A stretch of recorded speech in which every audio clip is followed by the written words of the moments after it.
So Shannon, what's involved in a annual service maintenance? So in annual service, we're basically just looking for any issues or possible problems going through. Anything needs to be cleaned up, cleaning it up, looking for any wiring issues, wires that are coming off, wires that are being burned somewhere, that the burners are clean and working properly, and that the flame sensor is clean, and that everything's just performing like it should for the season.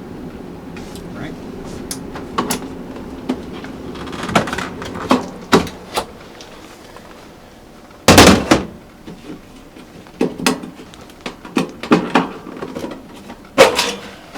So notice as you open this up, the furnace shuts off. Is this something that the average homeowner should be doing? Typically, no. Obviously, there's a lot of hazards in here as far as getting electrocuted, or you got fire in here from the gas as well. And there is a door safety switch here that anytime somebody pulls the door off, this automatically kills power to the system, so that you're not to shock yourself or get hurt. But I'd say the average homeowner probably shouldn't be trying to service it themselves, short of changing the filters and just doing visual inspection when they're pulling the filter out to see if there's anything that looks out of place or anything around the furnace that looks out of place.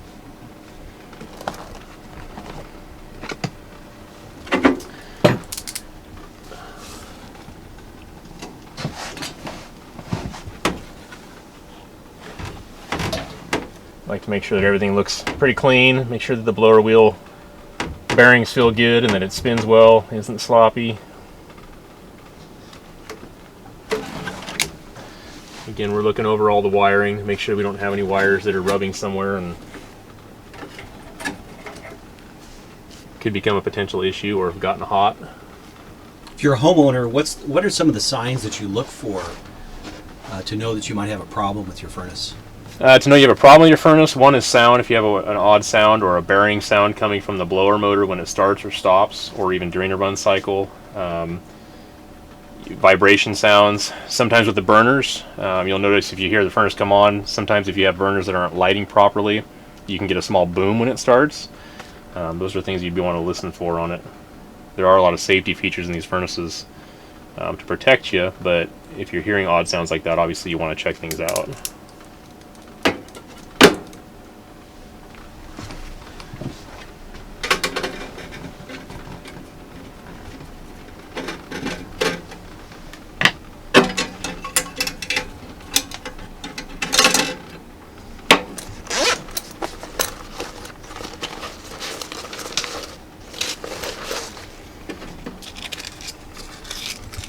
This here's a flame sensor that's commonly oxidized or corroded from being in the fire, and so if you're having it serviced every year, you probably don't even have to clean it every year, but if you were to let that go for a few years, it will get an oxidation on or a coating on it, and it won't sense the fire properly.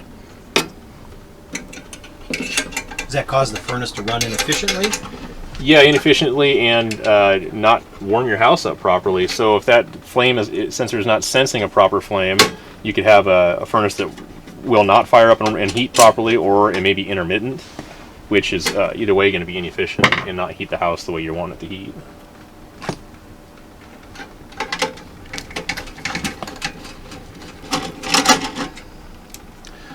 Here we're going to just take a look at the burners real quick and look into the heat exchanger tubes the best we can.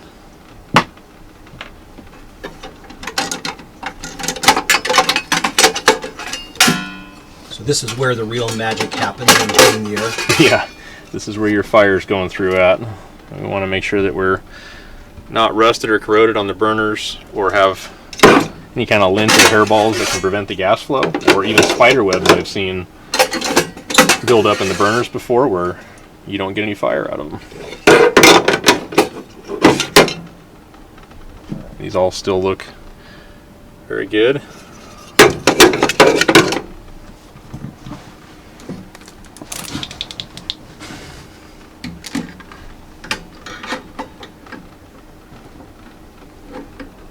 And this is just a simple visual inspection of the heat exchanger.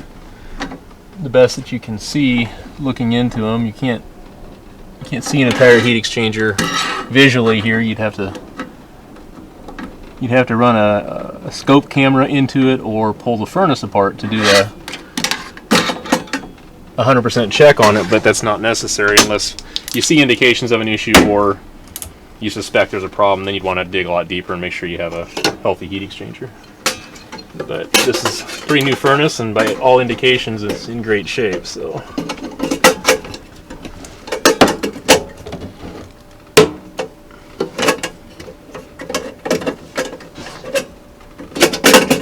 And actually, if you have an older furnace, the maintenance on it is even more critical, because older furnaces are more finicky and they already don't run as efficient. So I imagine the technology has changed over time. What are some of the new things that you see in furnaces today? Well, you have a lot more advanced circuit boards controlling everything with your safety features, and LED lights to try and point you in the right direction when you do have a problem, which is helpful. You do have the ECM variable speed blower motors, which use a lot less energy, a lot less electricity, saving you money in your operations each month. And if you get into a high efficiency gas furnace, you get the dual heat exchanger high efficiency on the gas side, where this is not. This is a standard 80% model single heat exchanger, but it does have the high efficiency blower motor, so in this application it's a good fit. So in North Texas, what do you typically see in terms of efficiency? The 80% gas furnace like this. In this environment, obviously cooling is more of a necessity than heating, so the higher efficiency on the AC side is more important than it is on the heating side.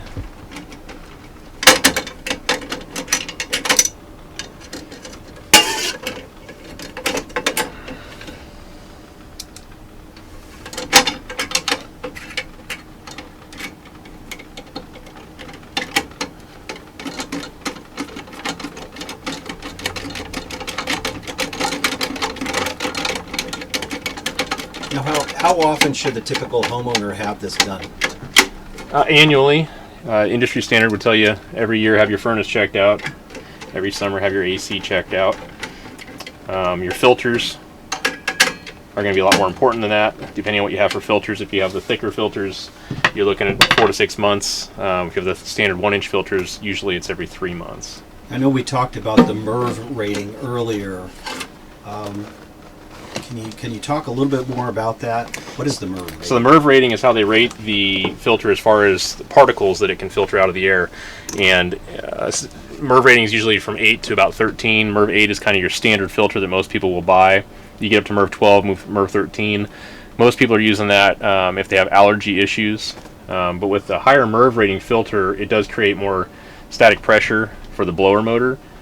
Can be a little harder on the system, especially if you're not good about changing that filter. If you have a higher MERV rated filter, you definitely want to be changing it more often than you would if you had a MERV 8 filter.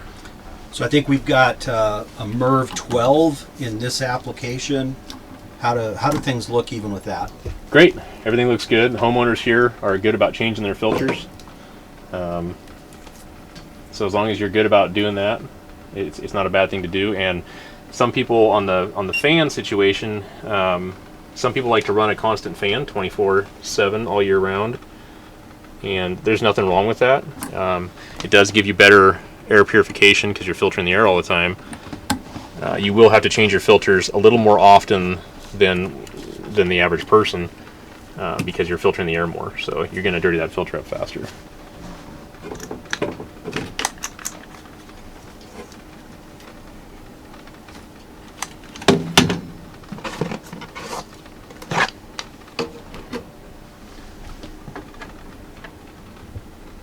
So I notice a lot of what you're checking is electrical or electronics. Why is that so important in a furnace? Well, everything's electronically controlled, obviously, right? So you want to make sure everything's working properly like it should. In this case, these motors and these capacitors are common wear points. Capacitors lose value, so I like to check those as much as I can and replace them before they get low enough that they're not working properly and prevent you with no heat. Same with the motor. As I go to fire it up, I want to know what kind of amps it's pulling, make sure it's not struggling. If it was struggling, we'd want to look at replacing it.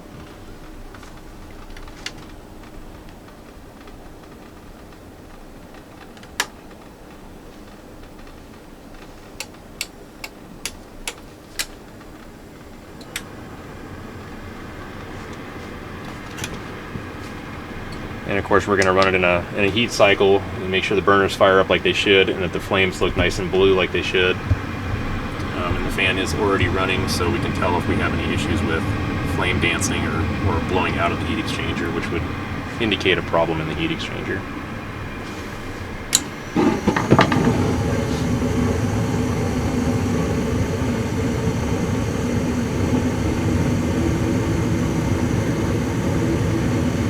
We've got good ignition, and we've got good clean blue flames. We don't have any indication of flame dancing around or blowback.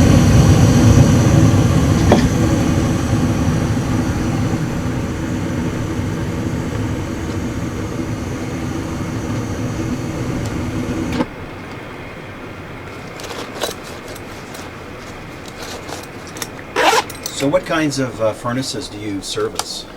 So I'll service all brands. The brand that I prefer to sell would be Goodman. That's been my biggest seller. But as far as general maintenance and repair, I work on all brands.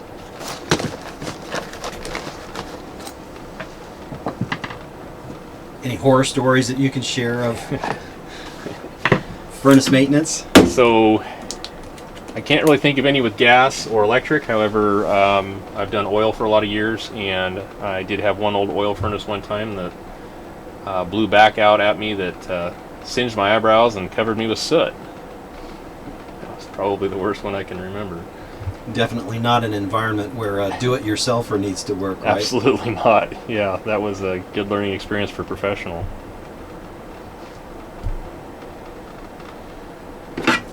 So you've mentioned this, that you've done this for 29 years. That's correct. How many furnaces do you think you've worked on over those 29 years? Thousands. That's a big question. I've been doing it long enough, and between all the electric and gas and oil furnaces over the years, there's been a lot.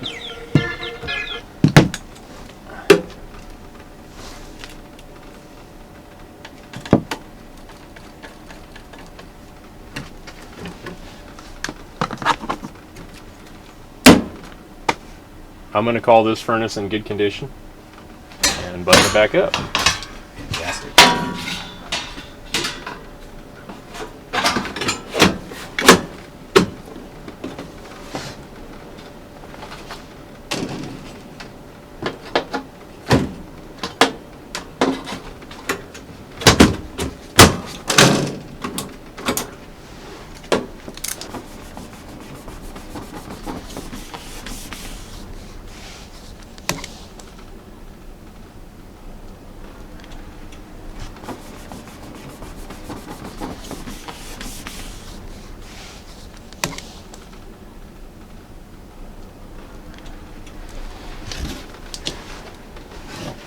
Now, one thing we could look at here would be on the air conditioning side of this. You have a safety fan here under the AC coil, and that little bit of rust I see here is likely due to some water condensation dripping from this vapor line where it meets the coil cabinet, which isn't a big concern, but you'd never want to see any standing water in here.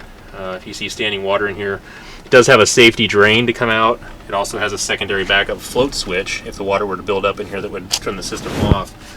But if you've got standing water in there, you have a problem with the drain on the coils. So you definitely want to address that. So for any homeowner, concerns would be anything that looks out of the normal, any water, any big rust anywhere, or if you hear any odd sounds, you'd want to have somebody take a look at it.